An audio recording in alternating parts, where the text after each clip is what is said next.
내가 사망의 음침한 골짜기로 다닐지라도 해를 두려워하지 않을 것은 주께서 나와 함께 하심이라.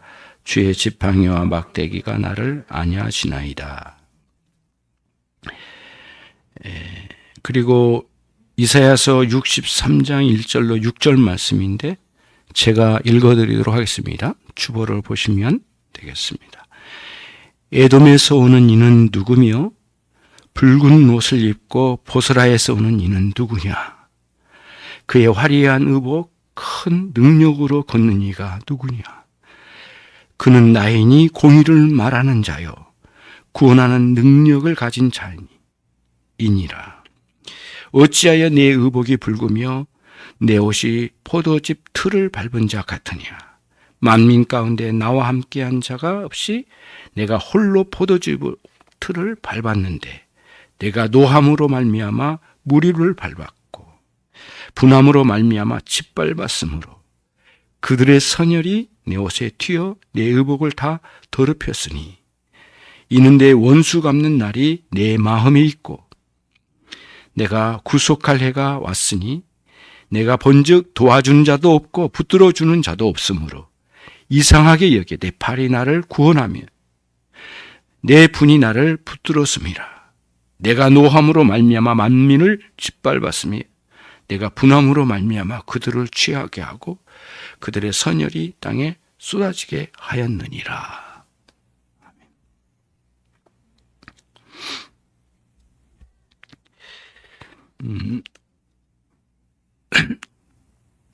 오늘은 시편 23편 4절 말씀을 끝부분에 있는 막대기가 나를 안위하시나이다 이렇게 되어 있거든요.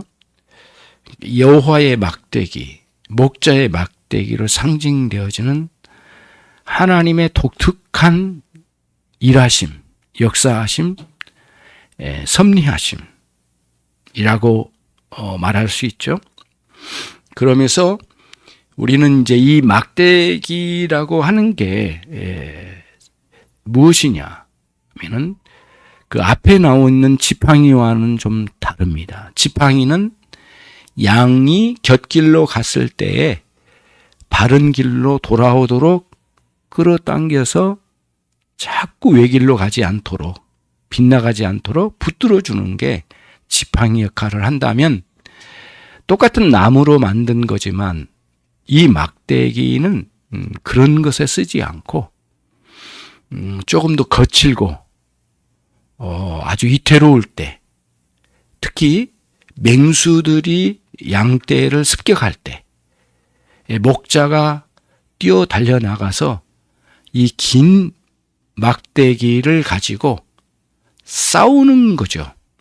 이 싸움이 굉장히 무서울 정도로 위험한 일인데 이 막대기가 마치 긴 창과 같아서 나무 끝이 매우 뾰족하고요.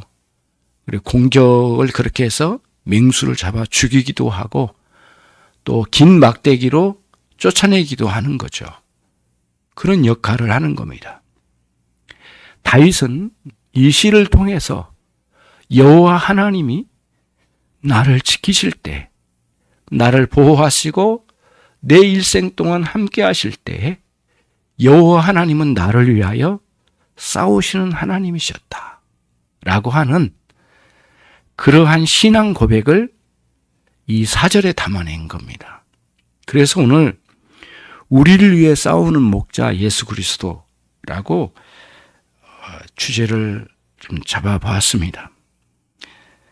이 막대기로 싸우는 목자처럼 여호와의 능력의 손을 펴서 우리 일생 동안 우리를 보호하시고 구원해내시기 위하여 온갖 방해꾼과 그리고 우리를 멸망으로 치닫게 하려고 하는 저 원수 마귀를 괴멸시키기 위하여 하나님은 이 막대기, 긴 막대기, 뾰족한 막대기를 드는 목자와 같이 서슴없이 뛰어나가 그 대적들을 물리치시는 하나님, 그리하여 우리가 멸망당하지 않고 영원한 구원에 이르도록 싸우시는 하나님, 우리 하나님, 그 하나님을 고백한 것이죠.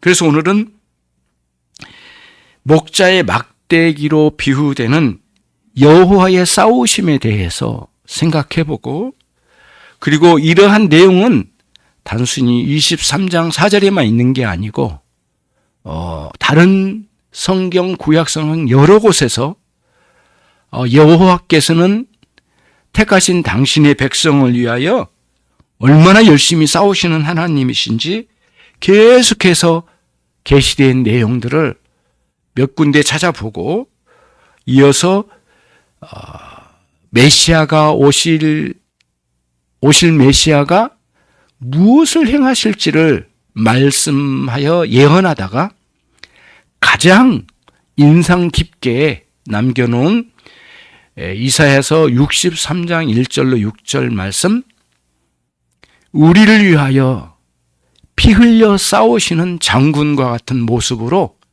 등장하는 그 환상을 보고 이사야가 예언했던 그 내용으로 중심으로 어떻게 우리를 위해 그렇게 싸우시는가를 살펴보려고 합니다. 메시아이신 그분 도대체 어떻게 우리를 위해서 싸우실까 살펴보고자 하는 것이죠. 목자에게 있는 이 필수적인 무기는 항상 목자의 손에 쥐어져 있는 것이고, 잠이 들더라도 몸에다 기대어 놓고 그 막대기를 잃어버리지 않도록, 그리고 잠에서 깨어나 즉각적으로 손으로 붙잡고 뛰어나가 맹수를 잡을 수 있는 상황으로 항상 곁에 둔답니다. 전쟁터의 군인이 총을 품에 끌어안고 자는 것처럼 그렇게 한다는 것이죠. 일종의 목자는 용맹스러운 군사와 같은 장면이 아닐 수 없습니다. 뛰어난 싸움의 능력과 그 전투적인 용기를 소유한 사람들이 목자였다고 하는 거죠.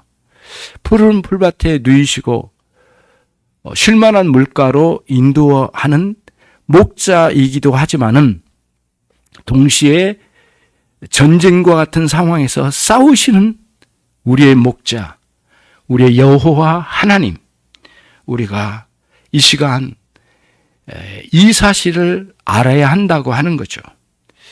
이스라엘 백성들을 위해서 싸우신 여호와는 이스라엘 백성들에게는 최고의 위로요, 언제나 그 사실을 놓치지 않고 붙들었던 것 같습니다. 그래서 다윗이 여러 곳에서 여호와를 향하여 울부짖듯 탄원합니다. 여호와여, 나와 다투는 자와 다투시고 나와 싸우는 자와 싸우소서. 방패와 손방패를 잡으시고 일어나시옵소서. 나를 위해 일어나소서. 창을 빼사 나를 쫓는 자의 길을 막으시고 내 영혼에게 나는 내 구원이라고 말씀해 주십시오. 제발. 내 생명을 찾는 자들이 부끄러워 수치를 당하게 하시고 나를 상해하려고 하는 자들이 물러가 낭패를 당하게 하소서. 그들을 바람 앞에 날려가는 겨와 같게 하시고 여호와의 천사가 그들을 몰아나게 하옵소서. 얼마나 처절한 싸움의 현장에서 울부짖는 탄원이었을까요? 있어서는 안 되지만 만약에 교통사고라도 당한다면 이러한 긴박한 탄원이 나오지 않겠습니까, 여러분? 여호와 하나님, 이 위험한 상황에서 나를 보호해 주십시오. 그 어떤 상황에서도 나를 건져 주십시오. 이런 탄원을 올리지 않을 수 없는 거죠. 인생은 쉼없는 싸움의 연속입니다. 위험과 절망이 항상 도사리고 있습니다. 우리의 대적 마귀는 한순간도 우리에게서 눈을 떼지 않습니다. 마귀는 잠자는 순간도 없습니다. 베드로는 그런 사실을 두고 이렇게 우리에게 권고했습니다. 근신하라, 깨어라. 너희 대적 마귀가 우는 사자같이 두루다니며 삼킬 자를 찾는다. 얼마나 현실적으로 우리를 권면했는지요. 오늘날 우리의 삶의 현장에 질병의 원인균들과 커다란 재난과 전쟁, 사건, 사고, 그리고 악인들이 날뛰는 세상에 우리가 살고 있다고 하는 사실을 우리는 똑똑히 보고 있습니다. 이런 상황에 있는 우리를 보호하시기 위하여 매 순간 섭리하시는 하나님께서 당신의 능력과 지혜로 우리의 대적과 싸우시는 그 하나님이신 것을 다시 한번 강조해 말씀드리고 싶습니다. 그분이 항상 우리 곁에 계시며 우리를 위하여 싸우신다는 사실을 아는 것만큼 소중한 것은 따로 없을 것입니다. 여호와 하나님께서 애굽의 군사를 물리치신 우리 여호와 하나님, 홍해를 건널 때였습니다. 애굽의 최강 군사들에게 죽임을 당하기 직전에 이스라엘은 여호와께서 자신들을 위하여 싸우신 것을 직접 목도했습니다. 그래서 그토록 두려워했던 것은 그럴 법도 하죠. 당대 최강의 군사력과 특수부대 요원들이 최일선에서 달려오고 가장 빠르고 강력한 마병 위에 태워진 그런 무기와 그리고 살기로 등등한 군사들에 의해서 연약한 아내자들과 아이들, 노인들을 앞세우고 가는 이스라엘 백성들의 목을 치는 것은 파리 한 마리 잡는 것보다도 쉬웠을지도 모릅니다. 그때 여호와께서 말씀하셨습니다. 출애굽기 14장 13절로 4절 말씀에 모세가 백성에게 이르되 너희는 두려워하지 말고 가만히 서서 여호와께서 오늘 너희를 위하여 행하시는 구원을 보라. 너희가 오늘 본 애굽 사람을 영원히 다시 보지 못하리라. 여호와께서 너희를 위하여 싸우시리니 너희는 가만히 있어 볼지어다. 얼마나 감격적이고 놀라운 말씀입니까? 최강 군사력을 앞세우고 달려오는 바로왕의 그 군사력을 앞에 두고 뒤에 두고 앞에는 홍해가 가려져 있습니다. 얼마나 두렵습니까?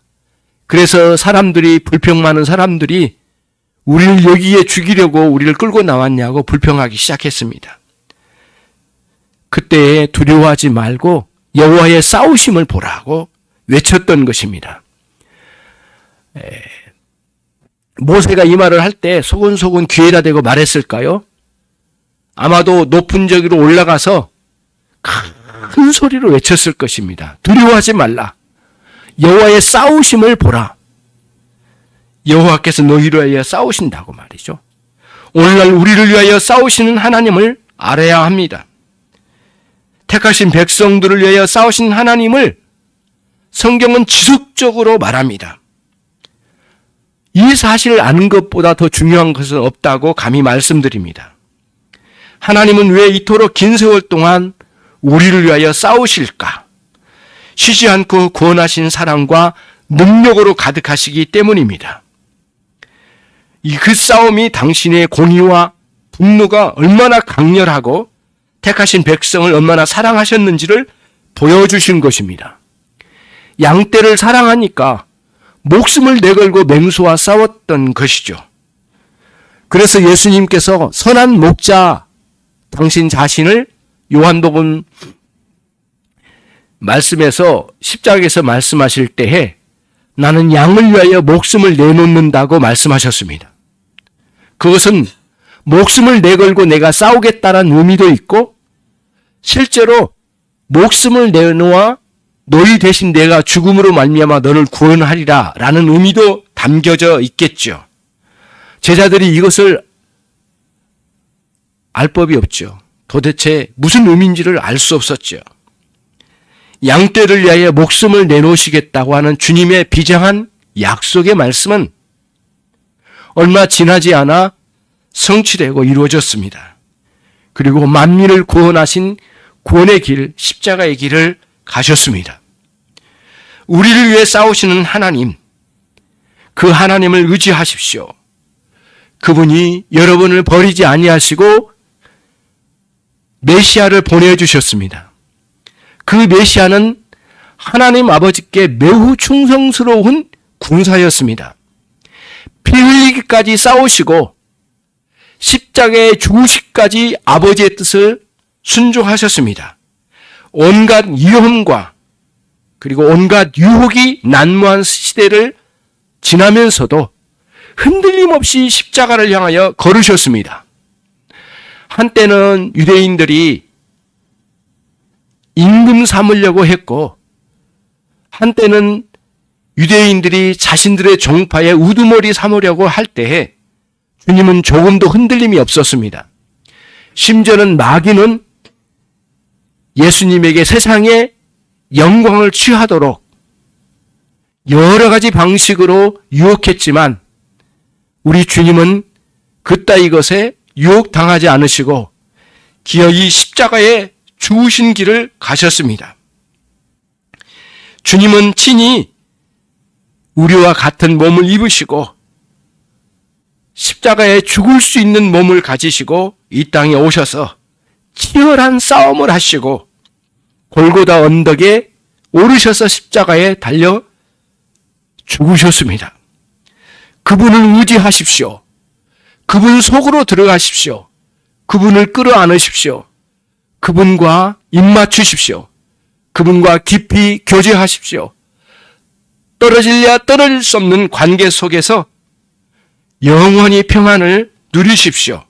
예수 그리스도 여러분을 영원히 보호하시고 함께 하시며 아무리 험악한 마귀의 세력의 공격이 온다 할지라도 우리 주 예수 그리스도께서 온몸으로 받으시고 막으셔서 오히려 그 마귀의 세력을 겸멸하시고 우리를 구원하신 위대한 역사를 이루시고야 말 것입니다.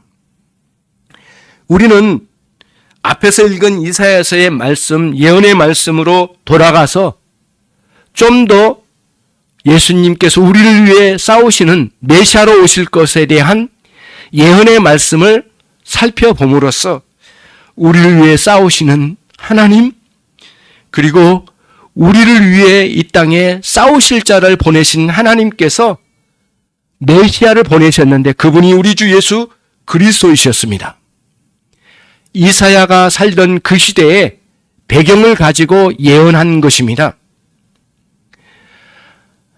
아시리아와 이어지는 바벨론에 의한 강력한 이 북방의 세력이 유대인 나라와 이스라엘을 얼마나 치욕스럽게 괴멸시켰습니까?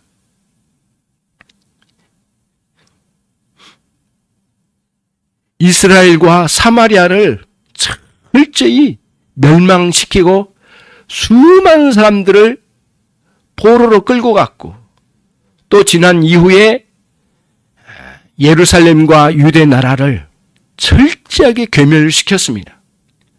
그리고 북방으로 사람들을 끌고 갔죠. 대개 고관 대작, 가진 자들, 그리고 나라를 이끌 수 있는 지혜로운 사람들을 모두 잡아 끌고 갔던 것이죠. 그리고 예루살렘은 황폐해졌습니다. 이 집 저 집이 다 빈집이 되어져 가고 처참한 죽음이 난무한 예루살렘이 되었습니다. 어떻게 할 줄 모르고 누구 하나 앞장서서 수습할 사람 없는 비참한 형국이 되어버린 것이죠. 그때 예루살렘 남방에 있는 에돔이라는 나라가 있었습니다. 이 에돔은 본래 에서의 후예들이 건설한 나라입니다. 에돔의 수도는 보스라였습니다. 얼마나 지옥적인 멸망의 순간에 어찌할 바 모르는 방황하는 유대와 예루살렘의 비참한 상황에 에돔이라는 더럽고 추잡한 그러한 민족이 에돔의 족속들이 예루살렘과 유대로 그 어려운 시기에 북방의 나라에서 완전히 철저히 멸망한 그러한 예루살렘과 유대 나라에 쳐들어온 겁니다. 그리고는 집을 빼앗아 갑니다. 양식을 빼앗아 가고 아내자들을 잡아가고 심지어는 자기 땅이라고 담장을 치고 고관 대작들이 살던 그런 집에 들어가서 살기 시작합니다. 우르르 몰려와서 에돔의 자식들을 먹이고 그리고 향락을 즐기고 그러면서 예루살렘과 유대 나라의 본래의 백성들을 향하여 조롱하고 두드러 패고 온갖 양식을 빼앗고 상처 입은데 불난 집에 도적이 든 겁니다. 얼마나 억울하고 슬펐겠습니까? 견딜 수 없는 상황이 도래한 것이죠. 이사야 선지자는 이러한 상황을 두고 예언의 말씀을 선포합니다. 여호와께서 메시아를 보내셨는데 앞으로 보내실 메시아이지만 환상 가운데 보내신 메시아가 에돔과 보스라를 향하여 달려나가 싸우신 겁니다.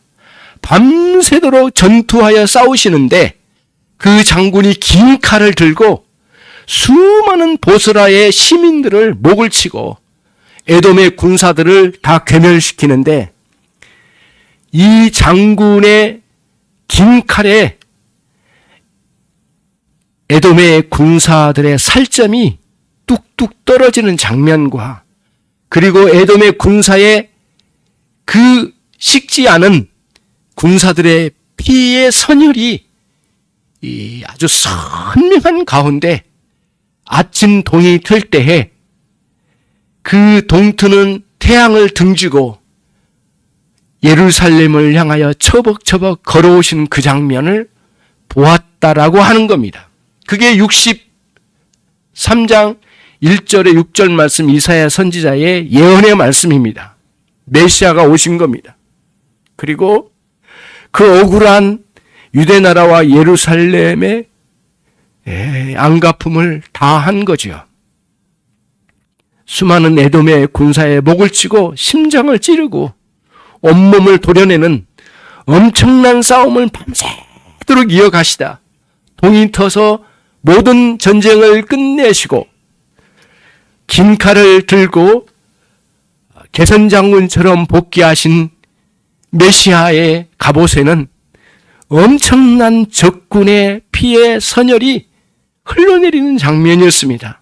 동트는 햇빛에 비춰지는 그 붉은 빛은 정말 두렵고 또 한편으로는 정말 영광스럽고 놀라운 장면이 아닐 수 없습니다. 그래서 유대와 예루살렘에 좌절해 있던 백성들에게 큰 소망을 주실 거라고 하는 예언의 말씀인 것입니다.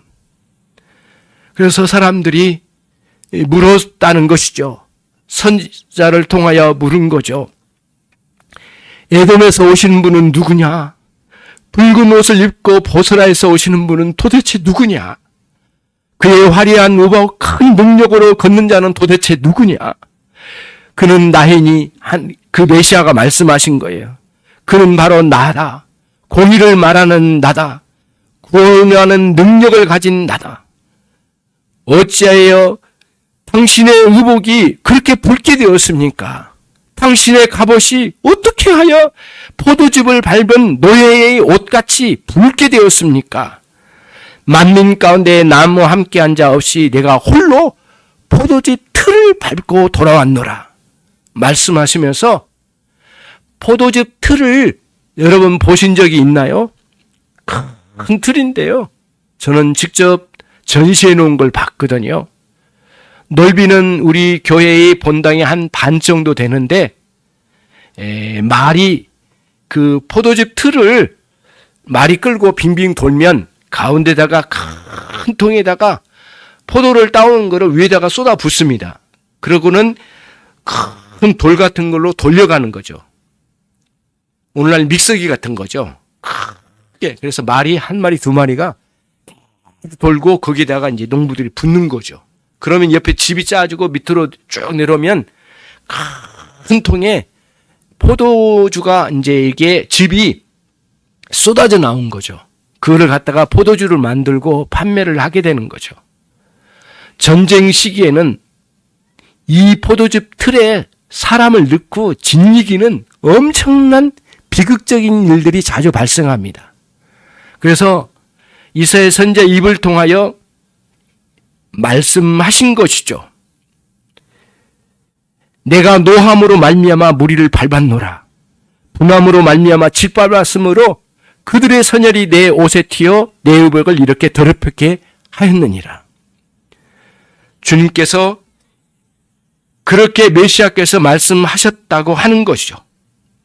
메시아가 오셔서 에돔과 보스라를 멸망시킨 위대한 이 장군의 모습은 단순히 그렇게 육적으로 그렇게 하시겠다라고 하는 의미도 있을 수 있겠지만은 사실은 본래의 의미는 그게 아니었습니다. 왜냐하면 이사야서 전체의 흐름의 맥락을 볼 때에 본래의 취지는 그게 아니고 언젠가는 메시아가 오셔서 에돔과 보스라와 같은 원수와 같은 마귀의 세력을 괴멸시키시고 하나님의 백성을 취해간 마귀의 소나기에서 당신의 백성들을 구원해 내시겠다고 하는 아주 분명한 선언을 이토록 무시무시한 말씀으로 예언해 주신 거죠.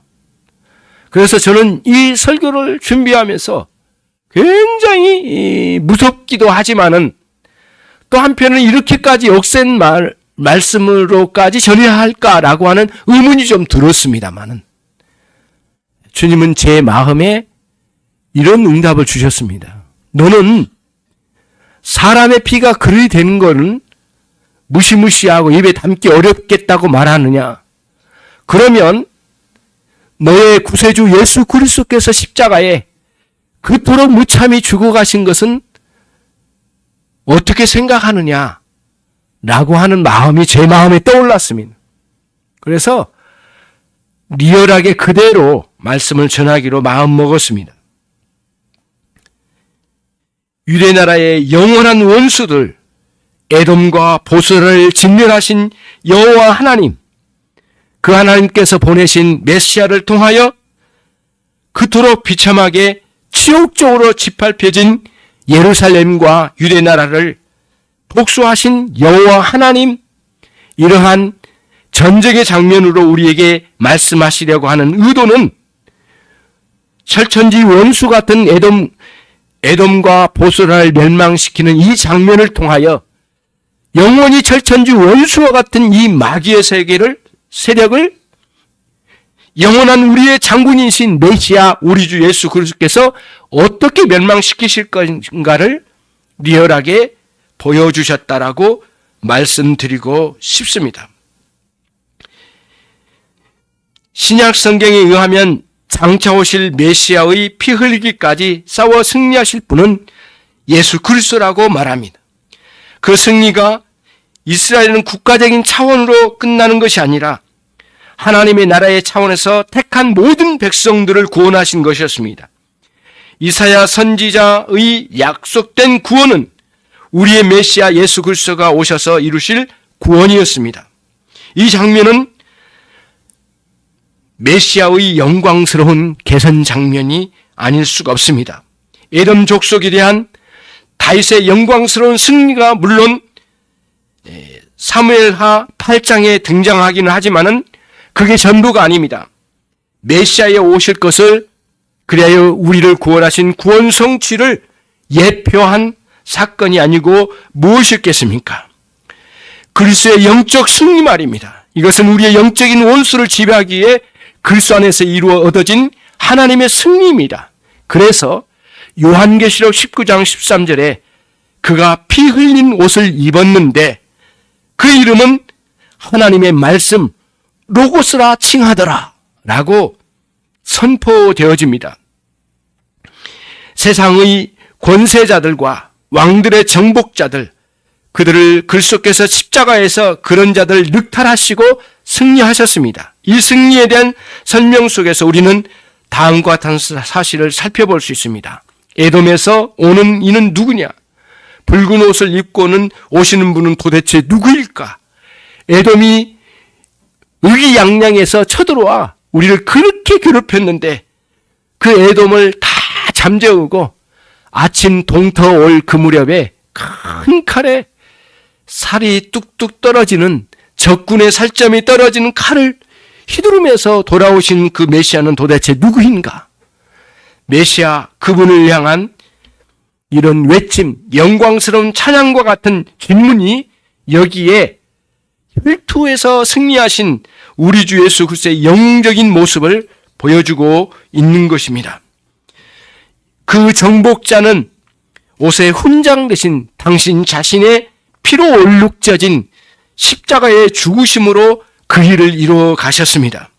그분의 얼굴은 위험에 충만하시고 아무리 적군들이 그리스도를 죽이려고 덤볐지만 힘센 영으로 등장하신 우리 주 예수 그리스도는 당당하게 십자가에 오르셔서 무덤에 죽으시고 묻히셨지만은 죽음을 이기시고 승리하셔서 사망 권세를 모두 괴멸시키신 위대하신 메시아 우리 주 예수 그리스도십니다. 에돔과 보스라를 괴멸시키신 그 메시아의 모습은 십자가에서 우리를 위하여 사망 권세와 마귀의 권세를 괴멸시키신 위대한 역사가 아니고 무엇이겠습니까? 아침 태양빛에 비춰진 대적의 선열, 그 엄청난 승리를 보여주신 장면이 아니고 무엇이겠습니까? 거침없이 걸어오신 우리의 장군, 우리 주 예수 그리스도, 아마도 종교개혁자 루터는 그러한 모습을 연상했을 거라 생각합니다.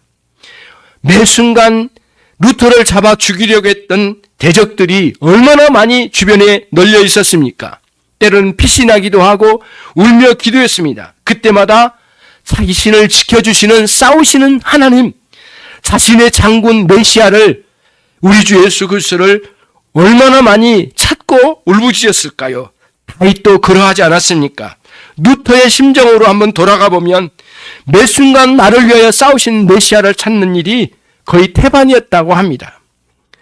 포도즙 틀을 밟으신 우리 주 예수 그리스도는 비천한 노예의 현장으로 내려가셨습니다. 자신을 비워 종의 흔적을 몸에 지니시고 죽기까지 순종하신 우리 주 예수 그리스도, 그분은 공의를 말하신 분이셨고 구원을 베푸시는 능력자라고 자신을 소개하고 계십니다. 그는 우리를 위한 구원하신 분이라고 분명하게 이야기하고 있는 것입니다.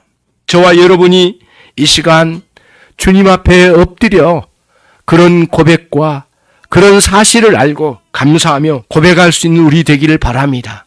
여러분의 인생은 싸움의 현장입니다. 영적 싸움에 계속됩니다.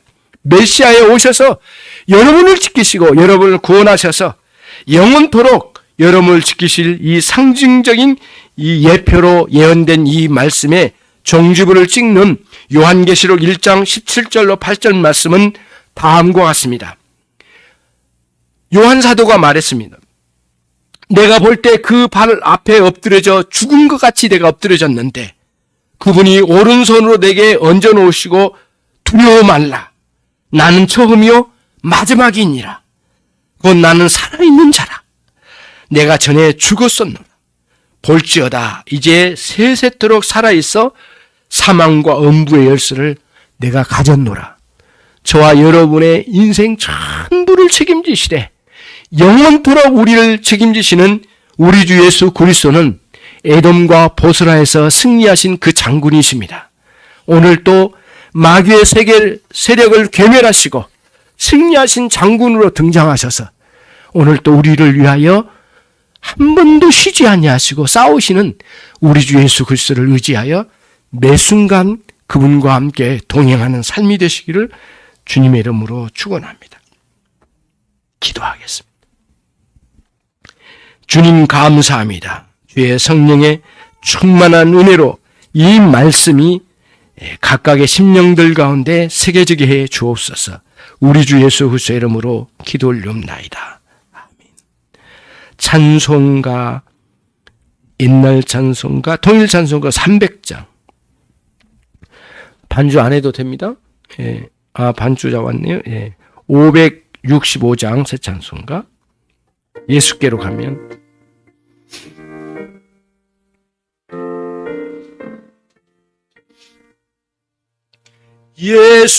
예수께로 가면 나는 기뻐요. 걱정 근심 없고 정말 즐거워. 예수께로 가면 나는 기뻐요. 나와 같은 아이 부르셨어요. 예수께로 가면 맞아주시고 나를 사랑하사 용서하셔요. 예수께로 가면 나는 기뻐요. 나와 같은 아이 부르셨어요. 예수께로 가면 손을 붙잡고 어디서나 나를 인도하셔요. 예수께로 가면 나는 기뻐요.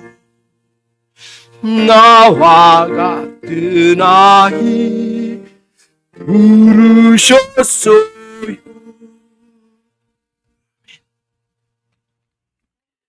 오늘 유아 세례식을 거기에 가도록 하겠습니다. 자, 이 시간 호명하는 우리 김은우 또 부모 같이 함께 자리에서 좁으면 좀 밀어도 됩니다. 예, 탁자를 밀고 편하게 서서 일단 일어서십시오. 이 예식은 그리스도께서 세우신 것입니다. 믿음으로 의롭다함을 잇는 인증입니다. 구약시대에 아브라함의 자손이 할례 받는 특권이 있었던 것처럼 복음 은혜 아래 있는 성도의 자녀들에게는 이 예식을 행할 수 있는 특권이 있습니다. 그리스도께서 만구의 백성에 명하사 세례를 받으라 하셨고 유아들을 축복하사 천국의 백성은 이와 같다고 말씀하셨습니다. 복음의 허락은 성도와 그 집안에 미친다 하였고 사도들도 이와 같이 집안 세례를 베풀었습니다. 이 원리의 요령은 우리 교회의 신경과 대소요리 문답에서 분명하게 가르쳐주고 있죠. 이 책들은 부모가 해야 할 직분을 도와주는 것입니다.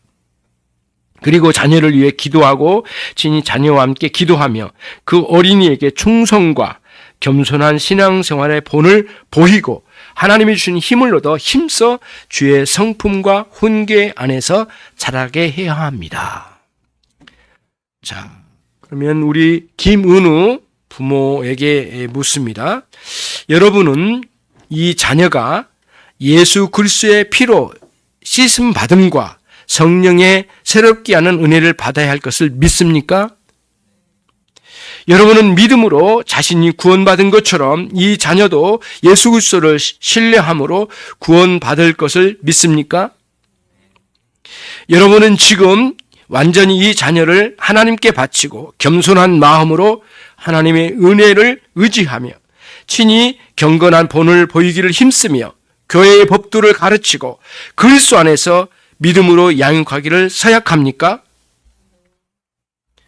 자, 기도하겠습니다. 하나님 아버지, 감사와 영광을 받으시옵소서. 성도의 가정에 귀한 자녀를 주시고 주의 말씀으로 자라가게 하심을 감사드립니다. 지금 세례를 받은 유아 위에 하나님의 복과 보호하심이 항상 함께 하셔서 하나님과 모든 사람 앞에서 사랑과 칭찬을 받는 자녀가 되게 하여 주시옵소서. 사랑과 믿음으로 사는 삶이 되게 하여 주옵소서. 예수 그리스도의 이름으로 기도 올리옵나이다. 아멘. 자, 그러면은 이충 집사님 앞으로 오시죠.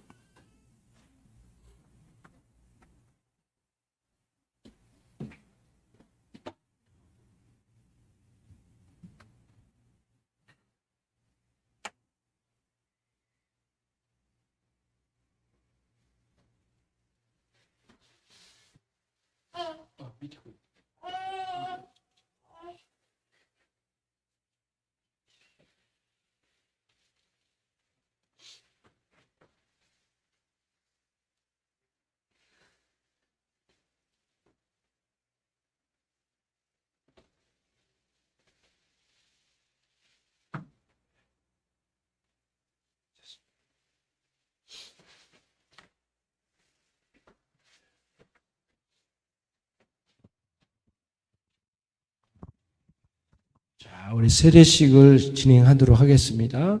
은우하고 은우 부모는 이쪽으로 들어올까요? 이쪽으로 오셔서.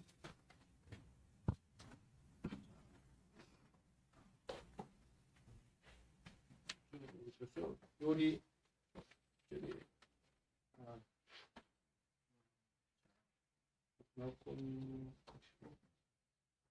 은우를 안고 여기 앉으면 되겠고요. 여기에 엄마가 이쪽에 앉아있습니다.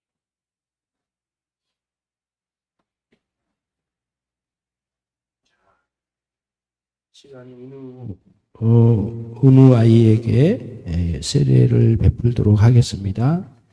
하나님께서 우리 오늘 보내주신 하나님께 감사드리며 먼저 기도한 다음에 하나님 아버지 감사합니다.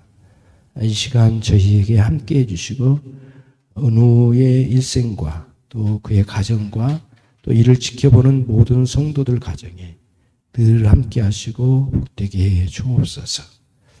이 시간 김은우의 부모의 가정에 특히 김성진과 지상이 집사의 자녀인 김은우에게 세례를 베풀고자 합니다. 집사님 이거 들어주시고 김성진과 지상희 씨의 자녀 김은우에게 제가 성부와 성자와 성령의 이름으로 세례를 주노라. 기도하겠습니다. 하나님 아버지 감사합니다. 주의 은혜와 지혜로 충만케 해 주옵소서. 예수 그리스도의 이름으로 기도 올립나이다. 아멘. 자, 일어나시죠. 너무 간단한 것 같죠? 자, 끝났습니다.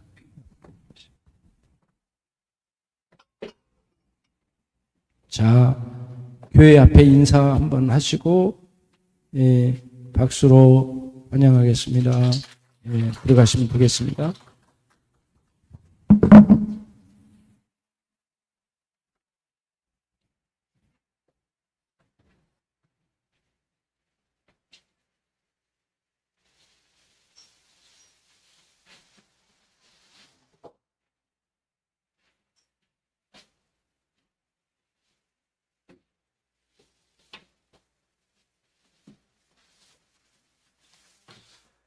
자, 교회 앞에 공포합니다. 오늘 김은우는 하나님의 은혜를 쫓아 유아세를 받았으므로 이제 대한예수교 장로회 인천 열린교회 유아세례 교인이 된 것을 내가 성부와 성자와 성령의 이름으로 공포하노라. 기도하겠습니다.